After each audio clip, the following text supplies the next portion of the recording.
Una contraofensiva de Ucrania que se vuelve difícil. Esta es precisamente la descripción que hacen altos funcionarios y generales ucranianos al informar de los duros combates y el progreso limitado en el campo de batalla mientras buscan expulsar a las fuerzas rusas del país y cambiar el rumbo de la guerra. Pero a solo pocos días de que los aliados clave de Ucrania se reunieran en Lituania y reiteraran el apoyo a Kiev, aunque sin ponerle fecha a su membresía en la alianza de la OTAN, Ucrania insiste en que no se siente presionada para obtener rápidos resultados. En el este de Bakhmut es una de las áreas más alentadoras para la ofensiva de Ucrania, donde continúan los feroces combates que vienen registrándose desde hace meses.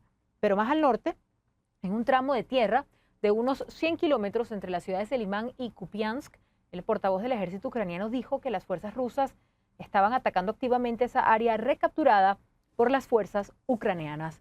En Moscú, quien parece que no tiene apuros en el reanudar el acuerdo de granos del Mar Negro es el presidente Vladimir Putin. Durante una llamada telefónica de este sábado, el líder ruso discutió este asunto con el presidente de Sudáfrica, Cyril Ramaphosa, en una lectura de esta llamada. El Kremlin dijo que Putin enfatizó que las obligaciones establecidas en el memorándum Rusia-ONU para eliminar los obstáculos a la exportación de alimentos y fertilizantes rusos aún no se han cumplido, como tampoco el suministro de cereales. Este pacto, que fue negociado por Naciones Unidas y que involucra a Rusia y Ucrania, vencerá el lunes.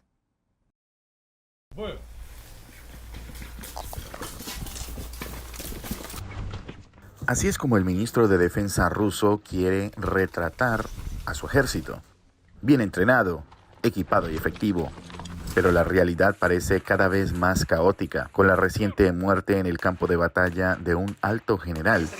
Y ahora otro que dice que ha sido despedido por decir la verdad sobre la terrible situación en el frente. Ahora es posible decir con confianza que se emitió una orden y fui removido de mi puesto. El general Popov era el comandante del ejército 58 de Rusia, muy involucrado en batallas alrededor de Zaporilla, en el sureste de Ucrania. Uno de los comandantes más importantes de Rusia dice que planteó preguntas sobre las altas tasas de bajas y la falta de apoyo de artillería. Un parlamentario ruso criticó la filtración del audio como un espectáculo político, pero no ha habido ningún rechazo oficial en su contenido. No tenía derecho a mentir en tu nombre, en el nombre de mis camaradas caídos, así que describí todos los problemas que existen. Se siente como otro golpe al asediado ministro de Defensa de Rusia, Sergei Shoigu, visto recientemente de gira por esta fábrica de armas rusas. Los blogueros militares, a menudo la única fuente de comentarios en ausencia de una reacción oficial, dicen que su jefe de gabinete, Valery Gersimov, firmó la orden para que Popov fuera removido. ¡Shoigu! ¡Gerasimov! Hay ecos inequívocos de las críticas hechas por el jefe de Wagner, Yevgeny Prigozhin, quien luego lideró un levantamiento armado contra lo que dijo que era un liderazgo militar ruso incompetente.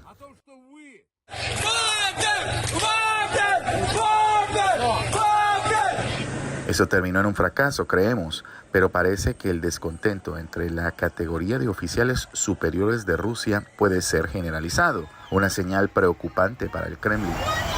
Y todavía no hay noticias sobre lo que le sucedió a este comandante ruso, el general Surovikin, visto por última vez pidiendo a Wagner que abandonara su motín el mes pasado. El Wall Street Journal ahora informa que ha sido detenido por presuntos vínculos con Wagner. Aunque este alto parlamentario ruso ahora le resta importancia a eso, Surovikin no está accesible, le dijo a este bloguero ruso. Está descansando, dijo. Wagner, según su líder, también está descansando mientras el ejército ruso toma el control de sus armas pesadas y municiones. En medio de reveses, tanto dentro como fuera del campo de batalla, el Kremlin parece estar endureciendo su control y purgando sus filas de disidentes. Matthew Chance, CNN, Londres. Rusia está en medio de una profunda crisis económica, militar, sigue saliendo la información sobre cómo no están recibiendo munición en el frente, sobre cómo están enviando personal sin preparación y cómo Putin enfrenta una crisis interna en donde tiene a generales desaparecidos. La OTAN está en un punto muy diferente en este momento al que estaba hace 5 o 10 años. Están en un punto muy diferente. Han ampliado el número de miembros. Ahora la OTAN tiene una frontera directa con Rusia de más de 1.300 kilómetros más, que es la frontera de Finlandia con Rusia. Están mucho más unidos que hace sencillamente 2 años o hace 4 años cuando Donald Trump estaba en la presidencia de Estados Unidos y había todas las tensiones internas respecto a cuánto dinero cada país iba a destinar a la OTAN o qué países formaban parte, cuáles países se iban a unir en el futuro frente a Rusia, que como dices está en un momento crítico. Y hay una reflexión que yo me hago, Juan Carlos, decía el presidente de Estados Unidos, Joe Biden, en su discurso desde Lituania, que, y después en la comparecencia de prensa en Finlandia, antes de cerrar su viaje a Europa, que él cree que en algún momento el presidente ruso sencillamente va a dejar la guerra, que ya no va a poder mantenerla desde un punto de vista de material o desde un punto de vista de energía o de capital político en casa y que sencillamente podría decir, bueno, pues me voy. Para mí la pregunta no es tanto cuánto quiere el presidente Putin continuar con la guerra, sino cuánto puede, precisamente. ¿Cuánto quiere? Para mí Putin quiere seguir con esta guerra todo el tiempo que pueda porque espera una fatiga respecto a Ucrania, de los países europeos, de Estados Unidos, de Canadá y de los aliados de la OTAN.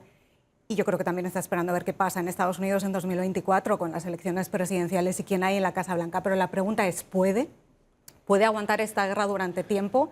¿Puede sostener esta crisis interna que tiene en casa? ¿Puede sostener el capital militar en el frente ahora que ya no tienen al grupo de mercenarios, a los Wagner? Todas estas preguntas que planteaba el presidente de Estados Unidos, para mí es lo que marca la diferencia entre el estado en el que se encuentra la OTAN, con todas las diferencias que tienen y todas las tensiones que tienen, y el punto muy delicado en el que está Rusia. Ahí tienen el mapa de la OTAN.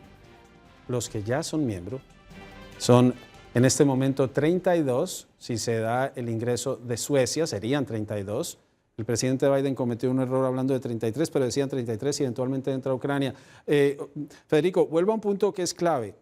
Hablamos de las bombas de racimo, destacaba Dori, la oposición en discurso, pero no en términos reales, y el hecho de que Ucrania va a recibir F-16, va a tener pilotos entrenados antes de que tenga los aviones. Aquí se sigue moviendo todo este tema y se percibiría un debilitamiento de Rusia y el temor que infundía en la región a provocarla.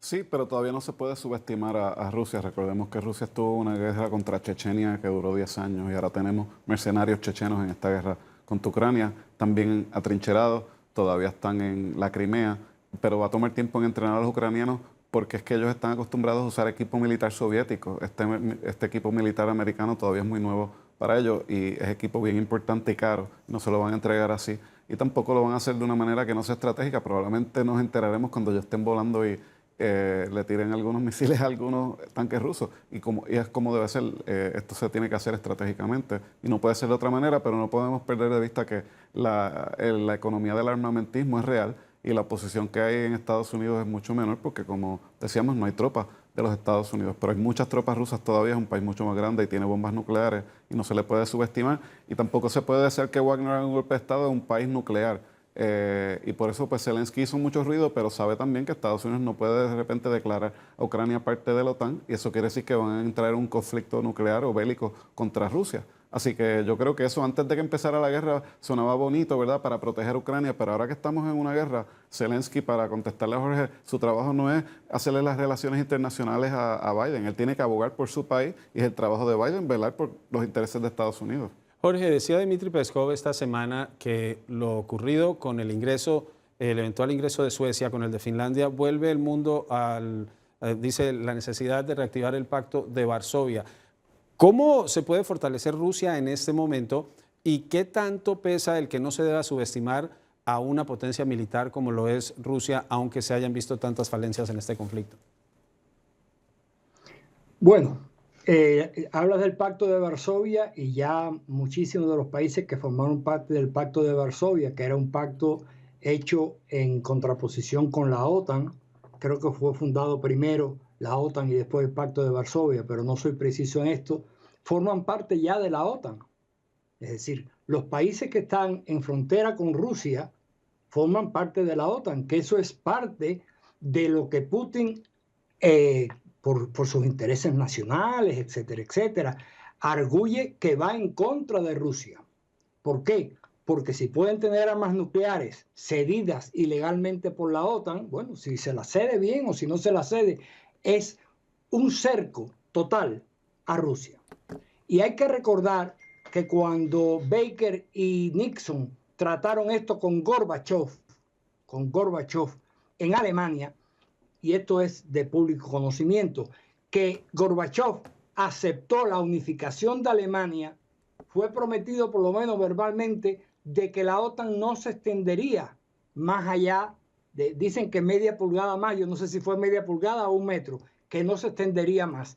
Y la OTAN ha tenido cada vez más participación en los países que están rodeando a Rusia. Así que yo entiendo, sin ponerme del lado de Putin y sin ser aliado de Putin, que él siente que en Georgia hubo un intento hace un tiempo, pero Ucrania está en el sitio donde pueden entrar las invasiones de Napoleón o de quien sea. No quiero ser un experto militar ni puedo en este momento, pero una condición de Putin. Por eso es que la negociación es tan difícil en este momento, porque la negociación de Estados Unidos se basa, como dijo Victoria Nuland el otro día, me imagino que una mujer tan inteligente dijo eso, vaya, no sé, para hacer un chiste. Ella dijo, no, la posibilidad de la paz la tiene Rusia ya, que se retiren y ya hay paz. Rusia considera, equivocadamente o no, pero el pueblo que tiene una experiencia de haber sufrido una guerra con 20 millones de muertos y que resistió la invasión hitleriana, está más acostumbrado a las vicisitudes que a la buena vida.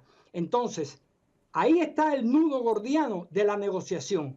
En algún momento, si no hay una guerra, tendrá que abrir una negociación. Yo no pienso que Putin se va a retirar nunca de Ucrania, porque no lo pienso, a lo mejor estoy equivocado. Ojalá se retire mañana, ojalá todo vaya bien, ojalá no haya una guerra nuclear. Pero lo que yo veo en este momento es que es un paso a paso, vamos hacia una confrontación de las fuerzas de Occidente y de las fuerzas de Rusia. A lo mejor no es nuclear, pero hay un gran peligro de que sí sea. Now, Ukraine says some Wagner mercenaries have moved to a new location following their mutiny in Russia. As Alex Marquardt reports, they're now on the territory of one of Moscow's closest allies. Some Wagner fighters have now crossed from Russia into Belarus. That is according to Ukraine's state border guard, who says that they are tracking their movements and their numbers, but does not say how many crossed the border. We have learned from Belarusian state TV that some Wagner fighters are indeed in the country and training Belarusian fighters, but the Pentagon says that most of the Wagner mercenaries who took part in the failed insurrection are back in Russian-occupied Ukraine, but not taking part in the fighting against Ukrainian forces. Meanwhile, the Russian President Vladimir Putin appears to be trying to weaken Evgeny Prigozhin, the head of Wagner, and separate him from his men. He says that Wagner simply doesn't exist. He appears to be referring to a law in Russia that bans mercenary groups, but also saying that Wagner, as we've known it in Ukraine, is no longer operating. This is what Putin told a Russian newspaper, Kommersant. I want to quote. He says, "We do not have a law for private military organizations. It simply does not exist. The group exists, but legally it does not exist," which, of course, is rather confusing. Putin goes on to give extraordinary details, his own account of a meeting at the Kremlin between some 35 Wagner commanders and himself, in which he told the commanders that they could continue to fight under their own direct commander, a guy nicknamed Sadoy, which means gray hair, a respected retired colonel. The 35 commanders, according to Putin, nodded in affirmation, but that is when Prigozhin piped up, saying, no, the men do not agree with that. An open disagreement, it appears, between Prigozhin and Putin. How that meeting ended, we do not know.